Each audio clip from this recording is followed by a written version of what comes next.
अगर आप हर बार प्लान बनाकर फेल हो जाते हो तो इस वीडियो को मिस मत करना, क्योंकि इस वीडियो में आप सीखने वाले हो कि कैसे अपने ब्रेन रेजिस्टेंस को बाईपास करके अपने प्लान को फिनिश लाइन तक पहुंचाना है। क्योंकि सारी प्रॉब्लम का जड़ एक ही है, टारगेट प्लान सब बना लेते हैं लेकिन उसको एग्जीक्यूट नहीं कर पाते, और इसका एक ही रीजन है, ब्रेन रेजिस्टेंस। आप कितनी बार गायब होने की प्लान बनाए हो?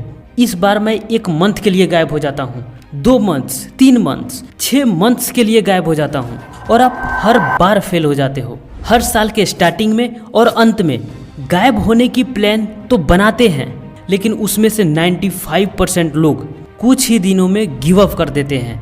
इसका मेन रीजन क्या है? सबसे पहले ये समझो कि हर कोई गायब होना क्यों चाहता है, क्योंकि वो अपने आप को एक बेटर वर्जन में देखना चाहता है, मेंटली, फिजिकली या फाइनेंशियली। क्योंकि वो जानता है कि जो मैं अभी हूँ इस इंसान के साथ मैं फ्यूचर को बेटर नहीं बना सकता। अगर मुझे ब्राइट फ्यूचर चाहिए तो मुझे अपने आप को बदलना पड़ेगा।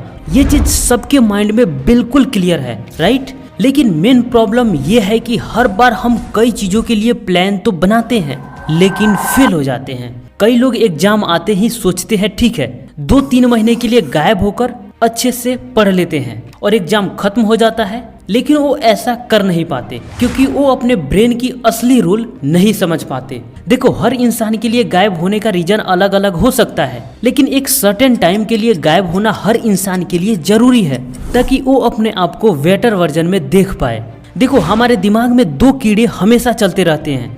पहला, इस दिन इस तारीख से मैं अपने आप को 100%, कम नहीं 100% बदल लूंगा और मैं बिल्कुल शक्तिमान बन जाऊंगा। मैं कोई गलती नहीं करूंगा, 100% अपने गोल पर फोकस करूंगा।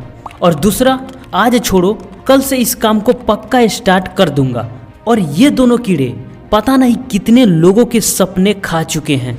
क्या रात में अलार्म लगाकर सोते हो और जब सुबह अलार्म बजता है तो ये नहीं सोचते कि आज छोड़ो कल से पक्का टाइम पर उठ जाऊंगा? जब पढ़ने की बारी आती है, सुबह सोचते हो दोपहर में, दोपहर में सोचते हो शाम में, और शाम में सोचते हो रात में, और जब रात का समय आता है तो रात में सोचते हो कि कल सुबह पक्का फ्रेश माइंड के साथ पढ़ाई स्टार्ट कर दूंगा। हम अच्छे फिजिक्स चाहते हैं, अच्छे बॉडी चाहते हैं, लेकिन जब एक्सरसाइज करने की बारी आती है तो वो हम अच्छे फिजिक्स, अच्छे बॉडी भूल जाते हैं। हालांकि हम नहीं भूलते, दिमाग ही गायब कर देता है। तो बस इस वीडियो में दिमाग की एक एक चाल को समझते हुए एक ऐसा प्लान बनाएंगे जो दिमाग की रेजिस्टेंस को बाईपास कर दे।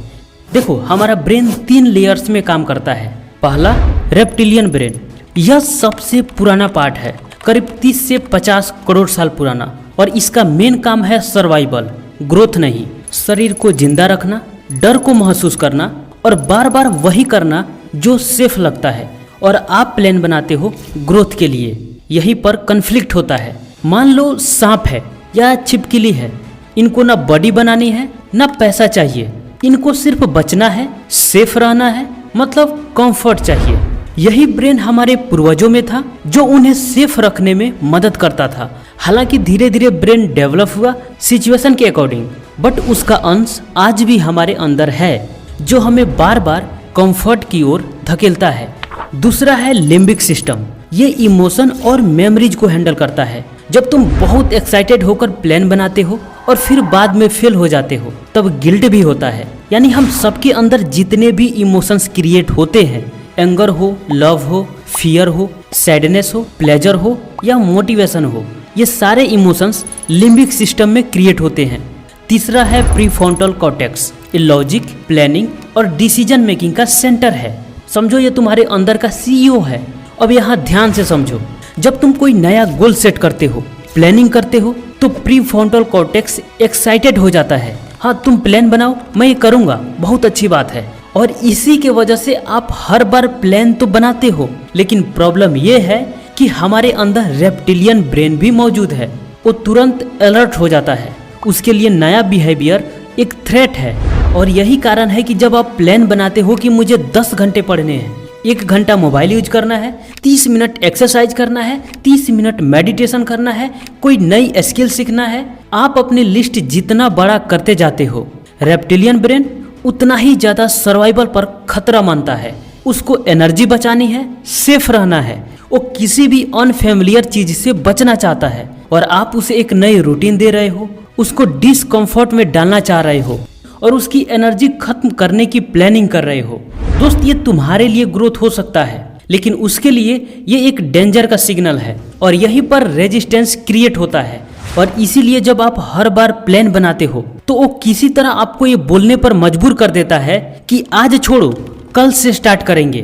बस वो आज अपना किसी तरह एनर्जी बचा लिया, डिस्कम्फर्ट से बच गया, फिर जब कल आता है फिर वही बात दोहराने पर मजबूर कर देता है। और इसी कारण बड़े बड़े प्लान बनाने के बाद अक्सर हम फेल हो जाते हैं। ब्रेन का एक रूल और भी है, वो मोमेंटम को फॉलो करता है। क्या आपने कभी ये नोटिस किया है कि आप पढ़ाई के लिए कभी बैठे हो लेकिन 2 मिनट बाद पढ़ाई छोड़कर उठ गए? 95% चांस है कि ऐसा कभी नहीं हुआ होगा। कम से कम आप आधे से 1 घंटे जरूर पढ़े होंगे। मतलब आप 1 पेज पढ़ने के लिए बैठोगे तो कम से कम 5 से 10 पेज आप जरूर कंप्लीट कर लोगे। यही है मोमेंटम। स्टार्टिंग में ब्रेन को फील ही मत होने दो कि मैं तुम्हारी एनर्जी को खत्म करने वाला हूँ। तो सारी बातें क्लियर हो गई। अब हम ब्रेन की रेजिस्टेंस को बाईपास करना सीख लेते हैं। ब्रेन की रेजिस्टेंस को बाईपास करने का पहला तरीका है, कभी भी स्टार्टिंग में बड़ा गोल सेट मत करो। जब जब ब्रेन को लगेगा कि ये चीजें मेरी एनर्जी को खत्म करने वाली है, तब तब वो भागने के 10 तरीके खोजेगा। तो करना क्या है, अपने बड़े गोल को रेडिकुलसली छोटा बनाओ।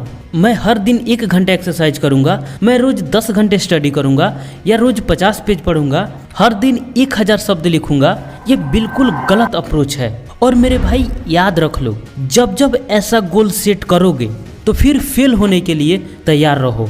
क्योंकि स्टार्टिंग में बड़े बड़े गोल सेट करना सुनने में और स्टेटस डालने में बहुत अच्छा लगता है, लेकिन रियलिटी में ब्रेन इसको एक्सेप्ट नहीं करता। ब्रेन को सिर्फ स्टार्ट करने के लिए कन्विंस करो और जब स्टार्ट हो जाएगी तो मोमेंटम पर भरोसा रखो। सही अप्रोच क्या है, मैं सिर्फ 2 से 5 पुशअप्स करूंगा, मैं सिर्फ 1 पेज पढ़ूंगा। अगर मेडिटेशन करना है तो सिर्फ आपको बैठ जाना है। मतलब इसे इतना आसान बना दो कि ब्रेन को ना कहने का मौका ही ना मिले। अगर ब्रेन को लगेगा कि आज 20 पुशअप्स करने हैं, 30 मिनट बैठकर मेडिटेशन करने हैं, तो ब्रेन पहले ही बोल देगा कि आज टाइम नहीं है, थोड़ी एनर्जी की कमी है, इसको कल देख लेंगे। और ऐसे ही बहाने न जाने आप कितने बार पहले सुन चुके हो। इसलिए मैं चाहता हूँ कि अगले 30 दिन तक नहीं, बस 7 दिन तक ये कंटिन्यू कर लो। जब पहला सप्ताह कंप्लीट हो जाएगा तो दूसरे सप्ताह कंटिन्यू करने के लिए आप खुद कैपेबल हो जाओगे और बस कंटिन्यू करते जाओ। करना क्या है, सिर्फ 3 से 5 चीज़ों का लिस्ट बना लो, उन मेन चीज़ों का जिसे आप लॉन्ग टर्म तक कंटिन्यू रखना चाहते हो। अगर वो आदत में बदल जाती है तो आपके लाइफ में बड़ा परिवर्तन ला सकती है। जैसे exercise, study, writing, reading, meditation, skill building या न्यू लैंग्वेज। सिर्फ 3 से 5 चीज़ों को पिक करो और एक लिस्ट बना लो और उसके सामने एक बॉक्स भी बना लो, कुछ इस टाइप से। हर दिन कंप्लीट करो और टिक लगा दो। ये ब्रेन को रिवॉर्ड देने का सही तरीका है। अब मैजिक होने दो। बाकी जो आपकी पुरानी रूटीन है उसे चलने दो, लेकिन जो लिस्ट में है उसे हर हाल में कंप्लीट करो। मैजिक क्या होगा, 3 चीज़ों पर भरोसा रखो, मोमेंटम, न्यूरोप्लास्टिसिटी और कंपाउंड इफेक्ट। 1 पेज पढ़ने के लिए बैठोगे, 3 से 5 पेज आसानी से पढ़ लोगे। अब यहाँ ब्रेन रेजिस्टेंस क्रिएट नहीं करेगा, वो मोमेंटम को फॉलो करेगा। 2 पुशअप्स कर लोगे ना, फिर लगेगा 2-4 और कर सकते हैं और कर भी लोगे। यही मोमेंटम है। मैंने ट्राई किया है और ये 100% काम करता है। कभी मत सोचो कि छोटा स्टार्ट करने से क्या फ़ायदा होगा। जब आप छोटा ही सही डेली एक्शन लेते हो तो कंपाउंड इफेक्ट भी काम करता है, फिर आदत बनती है और धीरे धीरे मोमेंटम की वजह से चीज़ें बड़ी होने लगती है। दूसरा काम है, अपने इन्वायरमेंट को अपना हथियार बना लो। लोग सोचते हैं कि सक्सेस विल पावर की वजह से मिलती है, लेकिन सक्सेस इन्वायरमेंट की वजह से मिलती है। चाहे आपका रूम हो या आपके आउटर सर्कल हो, यानी जिन 5 लोगों के साथ आप हमेशा रहते हो वैसा ही बन जाते हो। अगर आप स्टडी टेबल पर बैठ जाओ और मोबाइल को अलग रख दोगे तो पक्का कुछ ना कुछ जरूर पढ़ लोगे, लेकिन वहीं बेड पर मोटिवेशनल वीडियो देखने के बाद भी स्क्रॉलिंग करते रह जाओगे। बैड हैबिट्स छोड़ना है तो उससे लड़ो मत, सिर्फ उसको मुश्किल बना दो। ट्रिगर खत्म, एक्शन भी खत्म। अगर स्क्रॉलिंग छोड़ना है तो मोबाइल पास में रखकर तुम कुछ भी कर लो, स्क्रॉलिंग करोगे ही। लेकिन मोबाइल दूर रख दो और पास में बुक रख लो, बुक ओपन भी होगा और तुम खुद पढ़ोगे।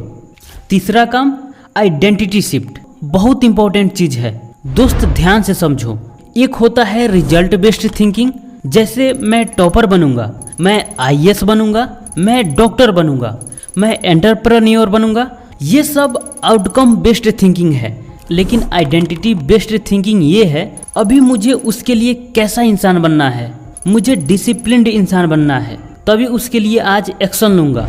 अगर आप आईएएस बनना चाहते हो तो सोचो कि आप पहले से आईएएस हो और वैसा सोचो और एक्शन लो।